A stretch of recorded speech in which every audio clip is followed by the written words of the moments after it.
پہلے زمانے میں تو اسی طرح ہوتا تھا کہ مائیں ایون جب آنکھیں نکال لیتی تھیں تو بچوں کو پتہ چل جاتا تھا کہ انہوں نے کچھ غلط کر لیا. اور آج کل دو طرح کے پیرنٹس ہیں. ایک وہ ہیں جو کہ اوور پروٹیکٹیو ہیں, یہ نہیں کرنا, وہ نہیں کرنا, یہاں نہیں جانا, دکھ جاؤ گے, چوٹ لگ جائے گی. اور ایک وہ پیرنٹس ہیں جو کہ بہت ریلیکسڈ ہیں کہ آپ سب کچھ کریں, دنیا میں پڑھیں اور خود ایکسپیرینس کریں زندگی کو اور دنیا کو. تو آپ کے خیال سے کون سی اپروچ بیٹر اپروچ ہے؟ جی شمائلہ, جب ہم تربیت کی بات کرتے ہیں اور اس کے نتیجے میں بننے والی شخصیت کی بات کرتے ہیں تو میں ایک کانسیپٹ دیتا ہوں کہ ہمیشہ ایک اسپیکٹرم ہوتا ہے, دو رینجز ہیں, ٹھیک ہے, یہ ایک ایکسٹریم ہے, یہ ایک دوسری ایکسٹریم ہے, اور اس کے بالکل بیچ میں یوں ایک کرو سا بن رہا ہے, ٹھیک ہے, اس کو ہم بیل کرو بھی کہتے ہیں نا. سو کسی بھی ایکسٹریم پر ہونا درست نہیں ہے. بچے کی تربیت ہو تو توازن اور تناسب سے کام لینا ہی اچھی شخصیت پر بچے کو لے کے جانے کا باعث بنتا ہے. اب اس میں بالکل کیجول اور کیئر فری ہونا, آپ نے تو دوسری ایکسٹریم کو ذرا پازیٹیو بولا, میں تو اس پہ قائل ہوں.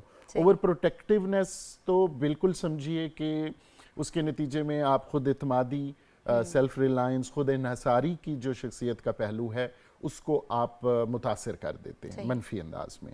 اچھا, جو اس کی بالکل دوسری ایکسٹریم ہے وہ یہ ہے کہ آپ بالکل کیجول ہیں. اب بچے کوئی جو ہے انسٹنکچولی پروان چڑھنے والی کوئی اسپیشی بھی تو نہیں ہے نا, بینگ ہیومن بینگ, ہم انسٹنکٹ سے انٹلیکٹ کی طرف کا جو ہم نے سفر کیا, تو انٹلیکچوئل گروتھ کے لیے گائیڈنس کی, کمیونیکیشن کی ضرورت ہے, وہ کنیکٹ ہونا ہے. لیکن جو آپ نے اپنے سوال میں جو دوسرا نقشہ کھینچا نا کہ سیلف لرننگ کو پروموٹ کرنا, بچوں پر بے جا قدغنوں کا انبار ڈال دینا, مسلط کر دینا, وہ درست نہیں ہے. ڈوز اینڈ ڈونٹس, کیا کرنا ہے کیا نہیں کرنا, آپ کے نزدیک کیا اچھا ہے کیا برا ہے, اس میں بچے کی تہذیب نفس جس کو کہتے ہیں اس کی ذمہ داری آپ پر ہے. ضرور کیجئے, لیکن اس کی بہت ایفیکٹو کمیونیکیشن, اس کے ابلاغ کو مؤثر بنانے کے لیے جو پیرنٹل سکلز آپ کو چاہیے, خدارہ وہ پڑھیے, سیکھیے, سمجھیے اور پھر اس کو ایکسرسائز کیجئے. وہ جو آنکھیں نکالنے والی چیز ہے, گون آر دا ڈیز, وہ اب نہیں ممکن ہوگا, وہ اب نہیں ہے. آپ نے بالکل صحیح بات کی کہ چاہیے کہ ہم اس کو بھی پڑھیں, ایز اے سبجیکٹ پڑھیں.